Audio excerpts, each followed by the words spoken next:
Amém, a graça e a paz do Senhor Jesus. Queridos irmãos, queridas irmãs, como eu disse, nós vamos estar falando um pouco deste livro, já falei o nome do autor, espero que você acabe comprando este livro maravilhoso, do pastor Charles Stevens. Ele tem muitos outros livros muito bons, Homem de Deus, de milagres criativos, de evangelismo, e este livro dele é muito enriquecedor. Ele nos relembra coisas profundas que já fizemos anteriormente em células e há pontos que nós fizemos, paramos e aí acabamos voltando. E só de estar observando esse material para falar com os meus líderes, eu já comecei a tomar até certas posturas na célula que o Senhor tem abençoado para mim liderar, amém? Então nós estamos aqui com o capítulo 1 aberto, eu não vou estar lendo e nem vou estar mencionando o capítulo todo. Eu espero de coração que você compre o livro e ele vai ser bom para você o tempo todo. Isso aqui é um remédio que você põe na cabeceira da cama para aqueles dias que você precisa de alguma coisa. Amém? E nós, então, vamos estar passando só em alguns pontos específicos do capítulo. O capítulo 1, o primeiro dia, ele traz o tema de enriqueça seus relacionamentos. Até porque este é o principal motivo da célula, são os relacionamentos. E hoje eu quero te mostrar aqui, de uma forma muito simples, como você deve priorizar e alinhar os relacionamentos na sua célula. Talvez isso já vai começar a te dar alguma norte, alguma sequência mais vencedora. Amém? Vamos lá? Temos um texto da palavra do Senhor, que está em Atos capítulo 2, verso 42 e 44, que diz assim: eles se dedicavam ao ensino dos apóstolos e à comunhão e o partir do pão e as orações. Todos os dias estavam cheios de temor e muitas maravilhas e sinais eram feitos pelos apóstolos. Todos os que criam, deixa eu avançar para vocês aqui. Todos os que criam mantinham-se unidos e tinham tudo em comum. Atos 2, 42 e 44. Esse é o texto maravilhoso sobre comunhão das casas. E neste capítulo, neste primeiro dia, o pastor traz para nós 4 características principais de uma célula. Veja que são coisas muito grandes, né? Você não precisa aprender muitas coisas para você ter uma boa célula. E nessas 4 características que ele vai pontuar coisas exatamente muito forte, muito grande. Vamos lá? A primeira delas é relacionamentos ricos, que é o que ele vai estar falando nesse primeiro dia. Ensino formidável. Ensino formidável não porque alguém é um bom professor, um pregador, um mestre, você vai ver que tal. Terceiro, ótimo serviço. Veja, como é uma coisa muito simples de fazer, se você fizer ela de forma excelente, vai dar certo. Você vê, a casa que tem a célula, você faz na sala da sua casa, 1 hora, 2 horas antes de começar a célula, isola esse lugar, deixa esse lugar santificado, deixa esse lugar separado do Senhor. Infelizmente, às vezes eu chego na célula, os irmãos estão terminando de assistir alguma coisa bem maligna, para depois a gente começar a célula. Sabe, é tão pequeno, mas tão terrível, que você pode ser formidável, você pode fazer um ótimo serviço, declarando na sua célula diferencial. Quando eu tinha célula em casa, bem há muitos anos atrás, eu era apenas um líder de célula e eu gostava de futebol, a gente tinha só uma TV na sala e quando dava 4 da tarde, minha esposa isolava a sala, colocava louvor e eu queria assistir o futebol.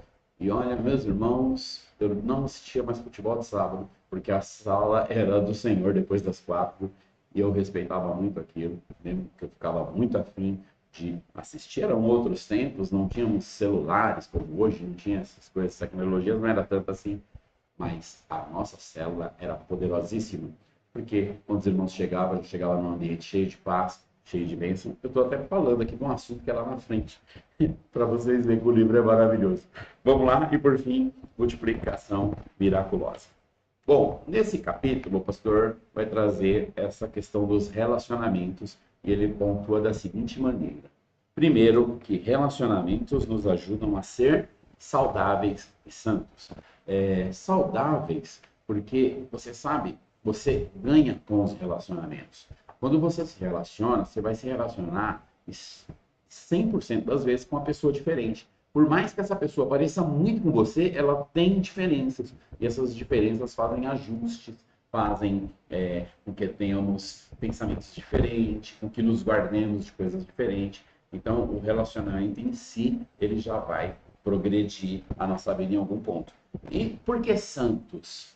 Né? Infelizmente, as pessoas elas têm essa questão de santo como uma pessoa perfeita, que não comete pecados e tal, mas a gente sabe que santo é separado e separado do profano. Por isso, alguém santo é alguém que separou-se da vida mundana, do profano, e uniu-se à vida cristã. Então, quando você tem relacionamento com os irmãos, você vai edificar com os irmãos debaixo da palavra. Por isso é que os relacionamentos vão ser saudáveis e santos.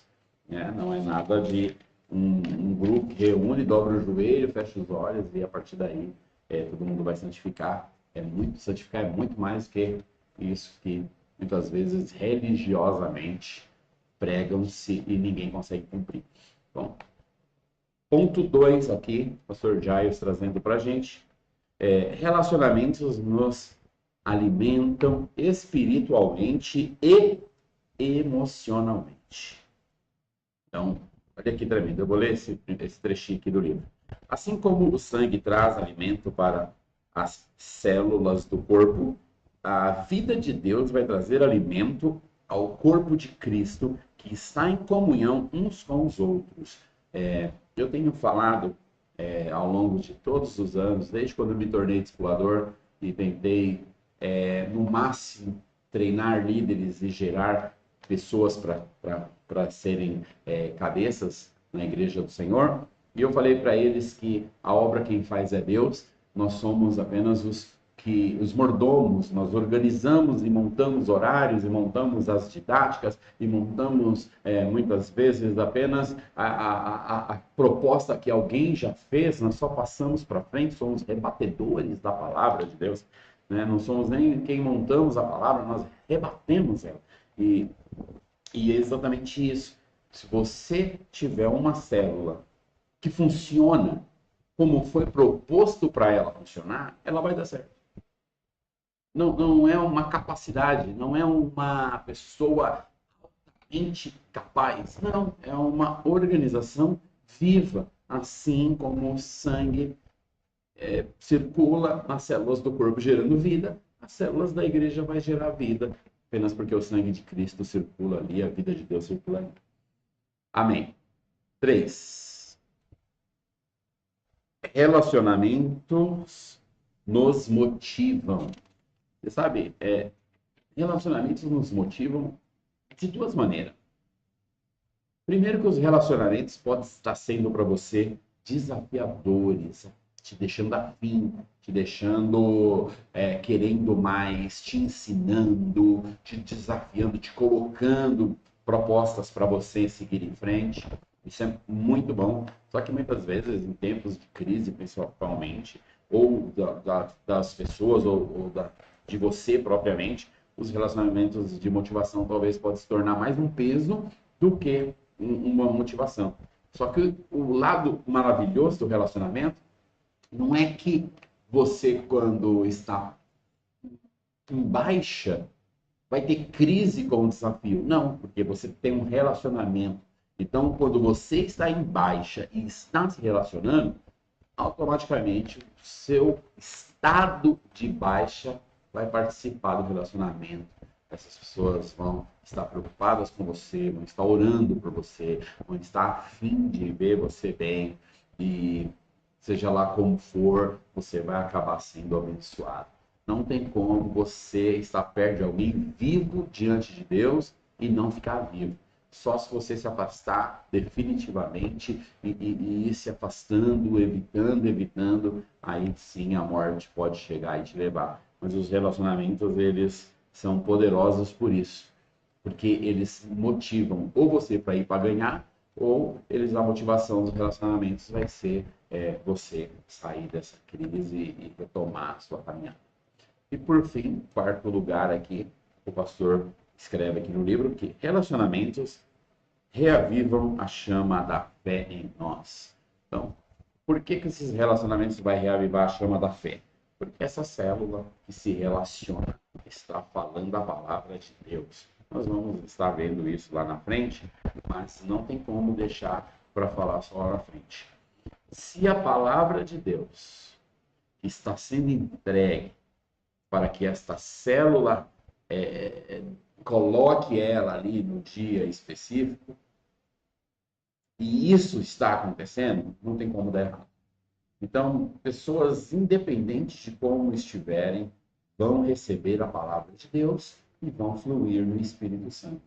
Porque este é o mover da igreja, o mover do Espírito. A nossa Bíblia, principalmente no Novo Testamento, ela é toda assim. As cartas ali depois dos evangelhos eram as formas em que os apóstolos tinham de edificar os irmãos das igrejas. A maioria das cartas não foram escritas enquanto eles estavam lá nos cultos, vendo o que estava acontecendo. Não. Cartas que Paulo escreveu, ele estava preso. Então alguém ia visitar e falava como estava a igreja. Ele ia lá e escrevia. Outras igrejas eram igrejas que ele tinha fundado e já não estavam mais lá. Então outras pessoas vinham compartilhar com ele como estava a igreja e ele escrevia e mandava. João, a mesma coisa.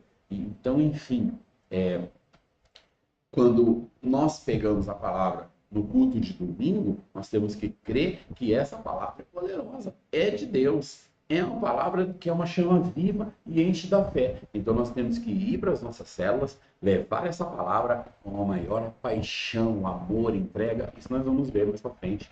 Mas, então, os relacionamentos reavivam a chama da fé em nós, porque o que se faz nesse relacionamento é difundir a palavra de Deus. E por fim, assim como está em todo o livro, ele deixa algumas ações práticas para serem observadas. A letra ficou um pouquinho pequena, mas qualquer coisa você pausa o vídeo se você for anotar.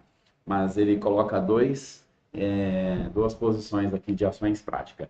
Primeira é: desenvolva seu relacionamento com seu líder, discípulo e outros membros da célula. Então, você que é um líder de célula, você deve ter o um relacionamento com todas as pessoas da célula, mas tem que ter ali pelo menos uma ou duas pessoas que você crê que serão os próximos líderes e você deve ter um relacionamento com eles assim mais de pai para filho, de quem promove, de quem direciona, etc.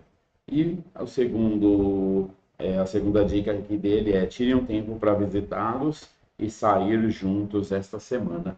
Então, essa aqui é uma dica do capítulo. Você pode, de repente, sair com toda a célula ou sair apenas com um ou com outro irmão que você está treinando. Mas veja, não é um peso, é uma bênção. Vocês vão sair, vão tomar um café, vão bater um papo e vai ser uma grande bênção. Então, estamos muito felizes de estar podendo reavivar a chama das nossas células, e eu creio que este ano da casa cheia vai ser poderoso para nós. Amém? Fica com Deus e até o dia 2.